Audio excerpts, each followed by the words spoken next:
नमस्कार, स्वागत है आपका सत्यहिंदी.com के खास कार्यक्रम सुनिए सच में। मैं हूं नीलू व्यास और इस प्रोग्राम के जरिए आप तक पहुंचाती हूं दिन भर की 5 बड़ी खबरों का विश्लेषण। तो चलिए शुरुआत करते हैं आज की हेडलाइन से। लखीमपुर घटना पर लोकसभा में हंगामा, बौखलाए अजय मिश्र टेनी ने पत्रकारों को दी गाली। यूपी में चुनाव से पहले अयोध्या में बीजेपी नेताओं का कुंभ। चित्रकूट में हिंदू एकता महाकुंभ, भागवत बोले अहंकार से एकता टूटती है। महाराष्ट्र में स्थानीय चुनाव में नहीं मिलेगा ओबीसी आरक्षण। और विराट कोहली बोले 1.5 घंटे पहले बताया मैं ओडीआई का कप्तान नहीं। अनुराग बोले खेल से बड़ा कोई नहीं। चलिए शुरुआत करते हैं हमारी आज की पहली बड़ी खबर से और बात करते हैं इस खबर में केंद्रीय गृह राज्य मंत्री अजय मिश्रा टेनी की, जो कि बिल्कुल ऐसा लग रहा है कि अब बौखला गए हैं। कल एसआईटी ने उनको क्या कहा था उनके बारे में, और उन्होंने यही कहा कि जो लखीमपुर खेरी की घटना थी वो एक सोची समझी साजिश थी और नेग्लिजेंस या केयरलेसनेस या कैलेसनेस का मामला नहीं था। ये जानबूझकर किसानों को मारने के नियत से इस घटना को अंजाम दिया गया था। उसके बाद आज अजय मिश्रा टेनी, जो कि गृह राज्य मंत्री हैं, तो आज वो एक ऑक्सीजन प्लांट का उद्घाटन करने के लिए गए थे, जहां पर कुछ जर्नलिस्ट ने उनसे एसआईटी के बारे में सवाल पूछा तो वो गुस्से में आ गए और उन्होंने कहा कि आप जिस घटना स्थल पर आए हैं उससे जुड़े हुए सवाल पूछिए और एसआईटी से जुड़े हुए सवाल क्यों पूछ रहे हैं। लेकिन इस पर भी जर्नलिस्ट ने नहीं जब माना तो उनको धक्का दिया और अपशब्द बोले। अब क्या कुछ कहा एग्जैक्टली उस वीडियो में, वो वीडियो तमाम सोशल मीडिया पर आज वायरल हो रहा है। उसमें उन्होंने उस पत्रकार से कहा है, अजय मिश्रा टेनी ने, कि तुम्हारा दिमाग खराब हो गया है, जिस काम से आए हो उसके बारे में बात करो, पहले अपना फोन रखो। और वो रिपोर्टर पूछता गया और जब वो पूछता गया तो उसके बाद उसको धक्का मारा और उसको कुछ अपशब्द और भी ज्यादा कहे। तो ये इससे क्या साबित होता है? इससे साबित ये होता है कि अजय मिश्रा टेनी बिल्कुल बौखला चुके हैं। अगर आपको याद हो, जब लखीमपुर खेरी मामला जब सामने आया था तो अजय मिश्रा टेनी ने तमाम टीवी चैनल्स को इंटरव्यू दिया और उन्होंने कहा कि अगर मेरा बेटा आरोपी पाया जाता है या दोषी पाया जाता है तो मैं केंद्रीय मंत्री के पद से खुद हट जाऊंगा। तो आज सवाल ये उठता है कि अब अजय मिश्रा टेनी क्यों नहीं हट रहे हैं, जब एसआईटी की रिपोर्ट भी सामने आ गई है। आज अजय मिश्रा टेनी को लेकर ही संसद में आज काफी हंगामा मचा और राहुल गांधी ने कहा कि इस पर चर्चा होनी चाहिए और बार बार जो उनकी बर्खास्तगी की जो मांग है उसको लेकर आज एमपीज अड़े रहे और उसको लेकर राहुल गांधी ने भी मांग की।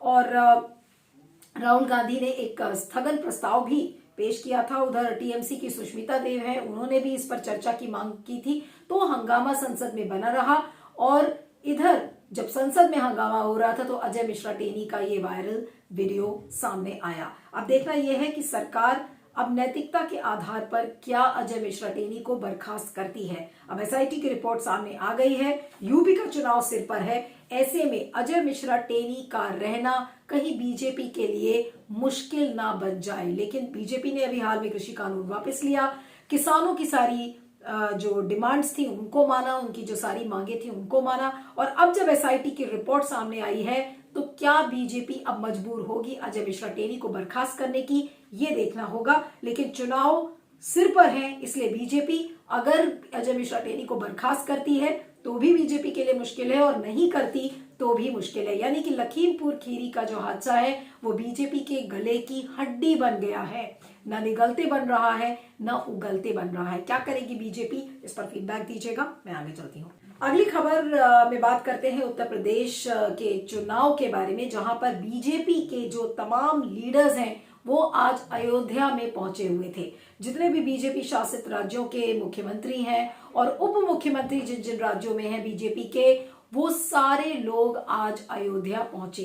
पहले आपने देखा था कि किस तरीके से जो हिंदुत्व का कार्ड बीजेपी खेलने की कोशिश कर रही है। पहले मथुरा पर बयान आया, उसके बाद काशी में प्रधानमंत्री नरेंद्र मोदी का ताबड़तोड़ दौरा दिखा, जिसमें वो तिलक लगाते, गंगा में डुबकी लगाते, वो सारी चीजें सामने नजर आई।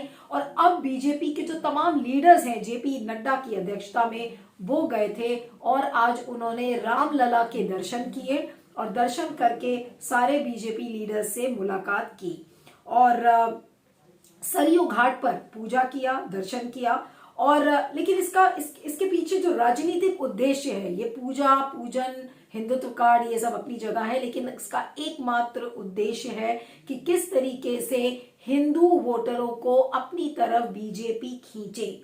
और ये उसी दिशा में बढ़ता हुआ एक कदम है, क्योंकि बीजेपी में यूपी में बीजेपी के लिए ऐसा लग रहा है कि जो राजनीतिक यात्रा है वो बड़ी मुश्किल साबित हो रही है, क्योंकि जो जमीनी मुद्दे हैं वो इस समय काफी हावी हैं। अखिलेश यादव की जो समाजवादी पार्टी है उसको एक एज मिलता हुआ नजर आ रहा है। अब ऐसे में बीजेपी के पास क्या विकल्प बचता है सिवाय एक इसके कि वो हिंदू कार्ड खेले, हिंदू वोटरों को अपनी तरफ खींचे, और ध्रुवीकरण की जो राजनीति है उस कार्ड को खेलकर बीजेपी अब यूपी का जो सिंहासन है उसे साधने की कोशिश कर रही है। लेकिन ये जो हिंदू कार्ड है ये कितना सफल होगा? अभी आपने देखा था किस तरीके से कृष्ण जन्मभूमि को लेकर केशव प्रसाद मौर्य ने बयान दिए थे कि देखिए अयोध्या और काशी में तो तैयारी हो गई है, अब मथुरा की बारी है, इस तरीके के बयान आए थे। उसके बाद एक दो लीडर्स ने और कृष्ण जन्मभूमि को लेकर बयान किया कि वहां पर कृष्ण का मंदिर बनना चाहिए और जलाभिषेक होगा, 6 दिसंबर की बात है। ये सारी बातें सामने आई थी और अब सारे लीडर्स बीजेपी शासित राज्यों के जो मुख्यमंत्री हैं, उप मुख्यमंत्री अयोध्या पहुंचे हैं। और तमाम कैमरास के बीच जब इस तरीके के विजुअल सामने आते हैं तो ये पब्लिक कंजम्पशन के लिए बीजेपी ये बताने की कोशिश कर रही है कि देखिए हम हिंदुओं की पार्टी हैं और हिंदुओं को खींचने के लिए, हिंदुओं को जीतने के लिए हम ये सारा पूजा पाठ का जो आडंबर है वो रच रहे हैं और वोट खींचने की कोशिश कर रहे हैं। लेकिन क्या ये हिंदू कार्ड बीजेपी का सफल हो पाएगा, ये देखना होगा। फीडबैक दीजिएगा, मैं आगे चलती हूँ। अगली खबर भी हमारी उत्तर प्रदेश के चुनाव से जुड़ी हुई है, लेकिन इस खबर में बात करेंगे चित्रकूट में चल रहे हिंदू एकता महाकुंभ की। जी हाँ, 3 दिवसीय जो ये हिंदू एकता महाकुंभ आज चित्रकूट में शुरू हुआ है। आज उसमें संत, सनातन धर्म से सारे जुड़े हुए लोग, सबको आह्वान किया गया है कि आप हिंदू एकजुटता के इस महाकुंभ में शिरकत कीजिए। और 1100 मातृशक्तियों की जो एक कलश यात्रा है वो निकाली गई है और 5 लाख लोगों के पहुंचने की वहां पर संभावना है। और वहां पर आरएसएस के जो चीफ है मोहन भागवत, वो भी पहुंचे हुए थे और जगत गुरु रामभद्राचार्य महाराज की अध्यक्षता में ये पूरा आयोजन किया जा रहा है। लेकिन इसमें ये बताया जा रहा है कि 12 पॉइंट्स का जो एक एजेंडा बीजेपी लेकर और आरएसएस के लीडर्स यहाँ पर एकत्रित हुए हैं और उन्होंने एक डॉक्यूमेंट सरकार को देंगे जिसमें कि मठ, मंदिर, कॉमन सिविल कोड, ये सारी चीजें सरकार को बताई जाएंगी कि उनका अब एजेंडा क्या है। लेकिन हिंदुओं को एकजुट करने की ये जो कवायद की जा रही है, तो आज मोहन भागवत से ये सवाल क्यों नहीं पूछा जा रहा है कि ये जो लव जिहाद, लैंड जिहाद की जो बातें हो रही हैं और इस लव जिहाद के नाम पर, धर्मांतरण के कानून के नाम पर किस तरीके की गुंडागर्दी कर्नाटका में देखी गई, मध्य प्रदेश में देखी गई, जिस तरीके से बजरंग दल के लोग चर्चों के अंदर घुसकर और ईसाइयों पर हमले कर रहे हैं, चर्चेस में हमले कर रहे हैं, तो क्या ये हिंदू एकजुटता का एक विपरीत एक स्वरूप हम जो पूरे देश में देख रहे हैं, ये क्या है? और इसके पहले भी मोहन भागवत कह चुके हैं कि देखिए ये भारत एक सेक्युलर नेशन है और इसमें हम मुस्लिमों को भी उतना ही सम्मान करते हैं, हमारा जो डीएनए है वो एक है। इन सारी बातों के बावजूद अगर हम इस तरीके की हिंदू एकजुटता का महाकुंभ चित्रकूट में देख रहे हैं तो ये बिल्कुल दोगुली बातें यहाँ पर मोहन भागवत कर रहे हैं और इसके पहले भी करते आए हैं। लेकिन सबसे बड़ा सवाल ये है कि आज मोहन भागवत इस बात को लेकर जवाब क्यों नहीं दे रहे हैं कि जिस तरीके से ईसाइयों पर, जिस तरीके से मुसलमानों पर हमले किए जा रहे हैं, उनके खिलाफ केसेस हो रहे हैं, आज ये कैसी एकजुटता है? ये क्या ध्रुवीकरण की राजनीति खेलने का एक आडंबर रचने की कोशिश कर रहा है आरएसएस और बीजेपी? ये सारे सवाल इस समय पूछने वाले हैं। लेकिन ये जो हिंदू एक जुटता का जो ये महाकुंभ चित्रकूट में रचा जा रहा है, तो ये उसी दिशा में एक कदम है कि हिंदू वोटों को कैसे खींचा जाए। लेकिन उत्तर प्रदेश की जनता को भी ये बात समझ में आएगी, क्योंकि वहां पे भी लव जिहाद का कानून की बातें हो रही हैं। कर्नाटका में देखिए कितनी हिंसा हो रही है धर्मांतरण के कानून को लेकर। उधर मध्य प्रदेश में आपने देखा मंदसौर में कल क्या हुआ था कि एक शादी हो रही थी और लोग घुस गए थे। तो ये जो कट्टरपंथी जो एक सोच है, जिस तरीके से हावी हो रही है इस समय, ये मोहन भागवत इसका जवाब क्यों नहीं दे पाते कि इस हिंदू कार्ड के पीछे इस कट्टरपंथी सोच को कैसे जोड़ा, इसको कैसे रोका जाएगा और समाज को कैसे बचाया जाएगा। हिंदू एकजुटता का महाकुंभ तो ठीक है, लेकिन समाज को कैसे एकजुट करेंगे मोहन भागवत, ये एक बड़ी चुनौती सबके सामने है।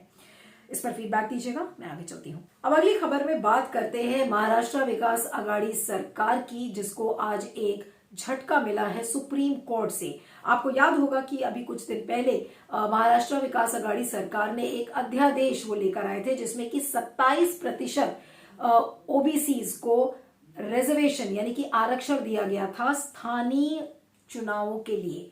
और अध्यादेश के जरिए ये कानून लाने की महाराष्ट्र विकास में आघाड़ी सरकार ने कोशिश की, लेकिन उसे चुनौती दिया गया। ये मामला जब सुप्रीम कोर्ट पहुंचा तो आज सुप्रीम कोर्ट ने इस बात को पर रोक लगा दी है, स्टे लगा दिया है और ये कहा है कि 27% ओबीसी आरक्षण स्थानीय चुनावों के लिए नहीं दिया जाएगा।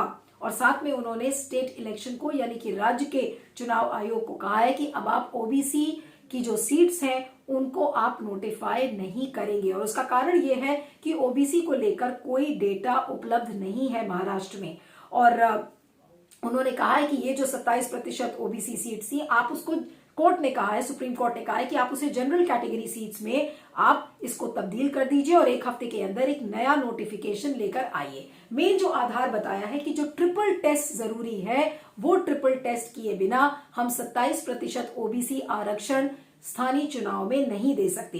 अब ये जो ट्रिपल टेस्ट की बात कही गई है, इसमें क्या कहा गया था? इसमें ये कहा गया था कि एक आयोग को सेटअप किया जाए, एक जिसके जरिए एक एम्पेरिकल इंक्वायरी की जाए, कितने प्रोपोर्शन होना चाहिए आरक्षण का वो बताया जाए, और क्या ये 50% से एक्सीड करेगा। ये सारी चीजें ट्रिपल टेस्ट में आती हैं। इस ट्रिपल टेस्ट के बिना ये 27% का जो कोटा है वो संभव नहीं है और इसलिए सुप्रीम कोर्ट ने इस पर बिल्कुल रोक लगा दी है। तो जो ओबीसी कार्ड महाराष्ट्र विकास आघाड़ी सरकार खेलने की कोशिश कर रही थी, तो आज उस पर रोक लगी है और रिजर्वेशन की जो पूरी प्रक्रिया है उस पर भी एक तरीके से प्रश्न चिन्ह खड़ा हो गया है, क्योंकि 75% से ज्यादा आरक्षण महाराष्ट्र में ऑलरेडी था, जिसमें कि एससी, एसटी, ओबीसी, मराठास ये सारे लोग इंक्लूडेड थे। तो 50% से ऊपर जब आरक्षण होगा तो उस पर सुप्रीम कोर्ट कैसे रजामंद अपनी दे सकता है। और आपको ये भी बता दें कि सुप्रीम कोर्ट ने मार्च के महीने में जिला परिषद के जो चुनाव थे और पंचायत समितियों के चुनाव थे उसके लिए 27% को रद्द कर दिया था। और उसके बाद अब ये बातें सामने आई हैं कि जो स्थानीय चुनाव है उसके लिए भी 27% ओबीसी आरक्षण नहीं दिया जाएगा। और वाकई में जो आधार दिया जा रहा है कि गायकवाड़ कमीशन हो या फिर हाईकोर्ट में जो मामला हो, उसमें कोई आधार अभी तक नहीं तय किया गया है कि 50% आरक्षण को हम कैसे एक्सीड कर सकते हैं। तो एक बड़ा झटका है महाराष्ट्र विकास आघाड़ी सरकार के लिए। और ओबीसी रिजर्वेशन की जो पूरी परिभाषा है उसको भी बदलने की कोशिश की जा रही है और एक तरीके से केंद्र सरकार पर भी प्रेशर है कि वो जो सोशियो इकोनॉमिक कास्ट सेंसस था उसकी जो रिपोर्ट्स हैं, उसकी जो फाइंडिंग्स हैं उसका खुलासा कर सके, ताकि लोगों को ये पता चले कि ओबीसी की जो एक्चुअल संख्या है वो क्या है। तो सुप्रीम कोर्ट का एक बड़ा फैसला है, बड़ी खबर है ओबीसी आरक्षण को लेकर कि आप 50% से ज्यादा आरक्षण नहीं कर सकते। अब ऐसे में अगला पड़ाव क्या होगा, ओबीसी रिजर्वेशन को कैसे परिभाषित किया जाएगा, सोशियो इकोनॉमिक कास्ट सेंसस की जो फाइंडिंग्स हैं वो कैसे लाई जाएंगी, क्या ट्रिपल टेस्ट जिसकी बात सुप्रीम कोर्ट ने कही है, क्या वो ट्रिपल टेस्ट महाराष्ट्र विकास आघाड़ी सरकार कराएगी, कब कराएगी, कैसे कराएगी, ये सारे बड़े सवाल हैं। इसको लेकर आज एक बड़ा फैसला सुप्रीम कोर्ट ने सुनाया है, लेकिन अब रोड मैप राज्य सरकार और केंद्र सरकार को तय करना है। देखना होगा कि कैसे करेंगे। फीडबैक दीजिएगा, मैं आगे चलती हूँ। अब आखिरी खबर में बात करते हैं इंडिया साउथ अफ्रीका मैच की, जिसको लेकर आज एक बड़ी प्रेस कॉन्फ्रेंस की गई थी जिसमें कि विराट कोहली ने कई विवादों पर जवाब दिया। अब आपको बता दें कि ये जो टीम इंडिया की जो पीसी थी इसमें कप्तानी छीने के जाने के बाद विराट कोहली और रोहित शर्मा के बीच में जो विवाद चल रहा था, तो उन्हीं खबरों के बीच आज ये प्रेस कॉन्फ्रेंस हुई थी, इसलिए इसकी काफी महत्ता थी, सब लोगों की निगाहें इस पर टिकी हुई थी। और सबसे बड़ी जो खबर इसमें निकल कर आई है कि जो वनडे सीरीज का जो मैच है वो विराट कोहली खेलेंगे। और उन्होंने कहा कि ये जो छुट्टी वाली जो खबरें थी कि वो अपने बेटी का जन्मदिन मनाएंगे, ये सारी खबरें गलत हैं, उसका सोर्स गलत है, सूत्र गलत है, ऐसा विराट कोहली ने बताया है। और उन्होंने ये भी कहा साथ में कि जो T20 का जो इंटरनेशनल मैच की जो कप्तानी छोड़ने से पहले उन्होंने कहा था कि उन्होंने बीसीसीआई से कहा था कि मैं केवल T20 की कप्तानी छोड़ रहा हूं और टेस्ट और वनडे की नहीं। लेकिन साथ में उन्होंने ये भी कहा कि 1.5 घंटे पहले ही मुझे बताया गया था कि वनडे टीम की कप्तानी मैं नहीं करूंगा, यानी कि उन्हें पूरा जो टाइम एक देना चाहिए था वो नहीं दिया गया और 1.5 घंटे पहले ही मुझे बताया गया। और उन्होंने साथ में ये भी कहा कि मैं इसमें नीचा दिखाने की कोशिश नहीं कर रहा हूं और विराट कोहली और मतलब मेरे बीच और रोहित शर्मा के बीच ऐसा कोई मतभेद नहीं है। लेकिन ये खबरें सबको पता है कि किस तरीके से मतभेद हुआ था, एक ईगो बैटल चल रही थी विराट कोहली और रोहित शर्मा के बीच में। तो इस बीच में आज जो खेल मंत्री हैं अनुराग ठाकुर, तो उन्होंने भी ये कहा कि कोई भी व्यक्ति गेम से बड़ा नहीं होता। उन्होंने कहा कि no player is bigger than the game, और टाइमिंग जो है इस विवाद को लेकर वो हमें देखनी चाहिए कि इस तरीके का विवाद एक ऐसे समय पे आया है जब इंडिया और साउथ अफ्रीका का मैच होना है। तो फिलहाल फैंस के लिए थोड़ा सा एक राहत भरी खबर है कि वनडे सीरीज का मैच रोहित विराट कोहली खेलेंगे। लेकिन सबसे बड़ा जो सवाल है कि जो ये ईगो बैटल रोहित शर्मा और विराट कोहली के बीच में चल रही थी, उसको लेकर ऐसा बता रहे हैं, सूत्रों के हवाले से ये पता चला है कि ये जो टूर है इसके बाद बीसीसीआई दोनों विराट कोहली और रोहित शर्मा को बैठाकर उनसे बात करेगा और इस विवाद का हल ढूंढने की कोशिश करेगा। तो जो सबकी निगाहें टिकी हुई थी कि विराट कोहली क्यों नहीं खेल रहे हैं, फैंस में जो नाराजगी थी, तो कम से कम वो दूर हुई है। लेकिन ये जो रोहित शर्मा और विराट कोहली के बीच का जो ये विवाद है ये अभी खत्म नहीं हुआ है। लेकिन इस विवाद का असर ग्राउंड पर कितना देखने को मिलेगा, क्योंकि एक मानसिक दबाव, एक साइकोलॉजिकल दबाव प्लेयर्स के ऊपर होता है अगर किसी भी तरीके का इस तरीके का विवाद होता है तो। लेकिन इस विवाद से ऊपर उठकर क्या विराट कोहली खेल पाएंगे, उसका असर गेम पर कितना होगा, ये सारी बातें हैं। तो थोड़ी देर के लिए फैंस के लिए राहत है, लेकिन विवाद ये अभी खत्म नहीं हुआ है। वनडे सीरीज लेकिन विराट कोहली खेलेंगे। तो सुनिए सच की 5 बड़ी खबरों में इतना ही। आप मुझे ट्विटर पर फॉलो कर सकते हैं, मेरा ट्विटर हैंडल है @नीलू317। आप देखते रहिएगा सुनिए सच और बने रहिएगा सत्य हिंदी पर। Thank you so much. सत्य हिंदी का ऐप डाउनलोड करें गूगल प्ले स्टोर पर।